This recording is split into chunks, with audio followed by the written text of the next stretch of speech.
सास की सोच। गौतम, जा अपनी जोरू को बोल, अभी थोड़ी देर में तैयार होकर नीचे आ जाना। वैसे भी सारे मेहमान आ चुके हैं। जी माँ। अरे गौतम की माँ, कब मिला रही हो अपनी बहू से? मैंने तो उसकी सुंदरता के बड़े चर्चे सुने हैं। आज हम भी तो देखे कितनी सुंदर है। वैसे मेरी बहू से तो कम ही होगी। काकी, भाभी इतनी सुंदर है ना कि हमको डर है कहीं किसी की बुरी नजर ना लग जाए। देखते हैं कितनी सुंदर है। अरे आप चुप कर और देख अपनी भाभी को, तैयार हुई या नहीं। अरे लो, भाभी आ गई। अरे कितनी सुंदर है, इसके चेहरे पे तो चांद सी चमक है। सुन रिमझिम, क्या नाम है तेरी भाभी का? सही पहचाना आपने, चांदनी है मेरी भाभी का नाम। क्या हुआ काकी, मुंह से बाहर शब्द नहीं निकल रहे? या चांदनी भाभी की चांद सी सुंदरता ने आपका मुंह बंद करवा दिया? हाँ सुंदर तो है, पर सुंदरता से क्या होता है? लड़की में गुण भी तो होने चाहिए। मेरी बहू में सुंदरता के साथ साथ संस्कार भी है। अरे वाह गौतम, सच्ची में तुम्हारी बीवी बहुत सुंदर है। हाँ, एकदम चांद जैसे अलग चमक रही है तुम्हारी बीवी इस पूरी पार्टी में। बात तो तुम एकदम सही कह रहे हो। इस भीड़ में भी सबसे अलग चमक रही है मेरी चांदनी। आज इस पार्टी में तुम्हारी बीवी की सुंदरता ने 4 चांद लगा दिया है। कुछ दिनों बाद जब गौतम की माँ आस पड़ोस की औरतों से गप्पे मार रही होती है। माँ जी, मेरी माँ की तबीयत थोड़ी खराब है, आप इजाजत दो तो क्या मैं और गौतम एक बार वहाँ हो आए? हाँ हाँ बहू, ठीक है। जब शाम को गौतम काम से आ जाए तो अपने मायके हो आना। ये क्या, उसने बोला और तुमने जाने दिया? हाँ, अभी उसने बताया तो सही, उसकी माँ की तबीयत खराब है। लेकिन तुमने जाने क्यों दिया? तुम्हें मना कर देना चाहिए था। लेकिन क्यों? अरे तुम्हारी बहू को अभी शादी किए थोड़े ही दिन हुए हैं और वो अपने मायके जा रही है।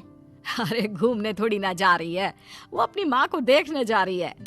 अरे कुछ नहीं जानती, बहुत भोली हो। ये बहुएं बस बहाने बनाती हैं अपने मायके जाने के लिए। मैं तो कहती हूँ तुम अपनी बहू पे थोड़ा ध्यान दो। एक तो तुम्हारी बहू रूप की सुंदर है, कहीं तुम्हारे बेटे को बहला फुसला ना दे। अरे लेकिन वो ऐसा क्यों करेगी? और वैसे भी वो ऐसी नहीं है, वो मेरा बहुत ध्यान रखती है। तुम ना आजकल के बच्चों को नहीं जानती। शुरू शुरू में ये सास की सेवा करना, परिवार का ख्याल रखना बहुत अच्छे से जानती है, और पीठ पीछे अपने पतियों को परिवार से अलग होने की सलाह देती रहती है। क्यों बहनों, क्या मैं गलत कह रही हूँ? हाँ वैसे बात तो सही है आपकी। और पता है, मेरी बहन की बेटी की शादी को अभी 1 महीना भी नहीं हुआ और उसका बेटा अपनी बीवी की हर बात मानता है, और तो और अपनी बीवी के लिए अपनी माँ से लड़ता भी है। पूरा का पूरा अपनी जोरू का गुलाम बन गया है। तुम्हारी बहू वैसे भी इतनी सुंदर है, ऊपर से पढ़ी लिखी भी है, और आजकल की पढ़ी लिखी लड़कियां अपने पति को चिकनी चुपड़ी बातों में फंसाकर अपना काम निकलवाना जानती है। हाँ अरे हाँ, पर मेरी बहू चांदनी समझदार है। हाँ यही तो बात है। तुम किसी के चेहरे पे देखकर उसके दिमाग में क्या चल रहा है वो थोड़ी ना बता सकती हो। और हाँ, अपनी बहू के चांद से सुंदर चेहरे को देखकर धोखा मत खा जाना। अरे जरूरी थोड़ी ना है जो इंसान चेहरे से सुंदर हो वो मन से भी सुंदर हो, क्योंकि चांद पे भी तो दाग होते हैं। थोड़ी देर बाद सभी अपने अपने घर चले जाते हैं। शाम को चांदनी और गौतम घर आते हैं। और बहू, माँ को देखाई? जी माँ जी, अब थोड़ा ठीक है। बहू, अब तुम्हारा घूमना फिरना हो गया हो तो घर के कामों में मेरा हाथ बटाओ। जी माँ जी। मेरा ये घुटनों का दर्द कभी भी शुरू हो जाता है। बहू, लगता है आज सारा काम तुझी को करना होगा। कोई बात नहीं माँ जी, काम ही तो है, काम तो होता रहेगा। आप पहले अपना ख्याल रखिए। ठीक है, अब तू इतना बोल ही रही है तो मैं अपने कमरे में आराम करने जा रही हूँ। अगले दिन सुबह जब गौतम ऑफिस के लिए निकल रहा होता है।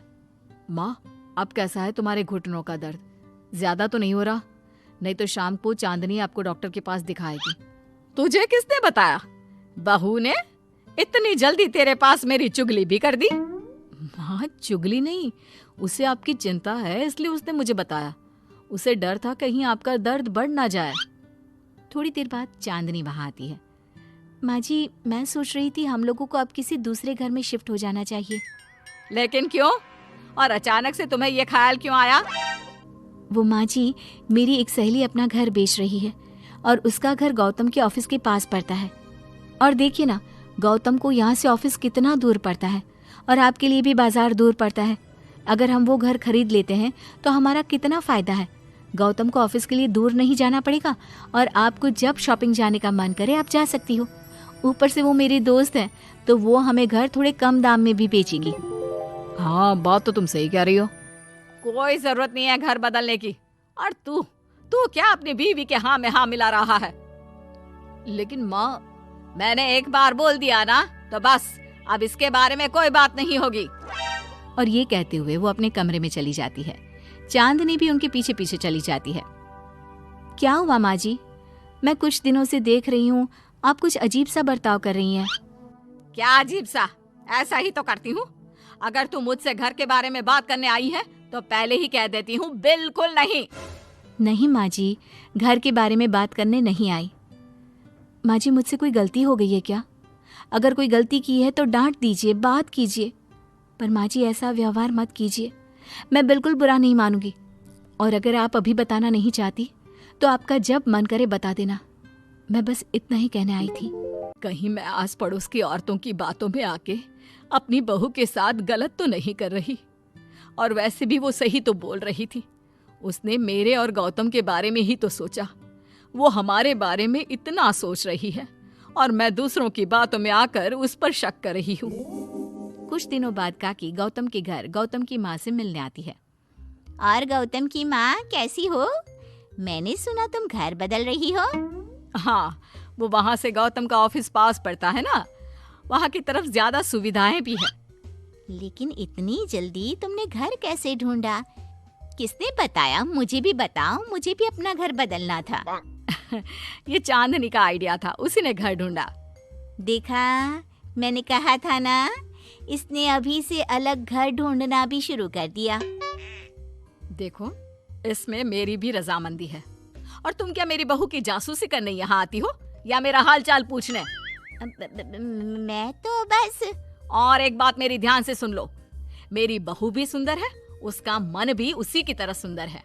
और एक बात, चांद में दाग जरूर होते हैं, पर जिस तरह आसमान के सभी तारे मिलकर चांद जैसी चमक नहीं दे सकते, उसी तरह मेरी बहू चांदनी की सुंदरता और खूबियों की बराबरी तुम्हारी या और किसी की बहू नहीं कर सकती। कहने की जरूरत नहीं।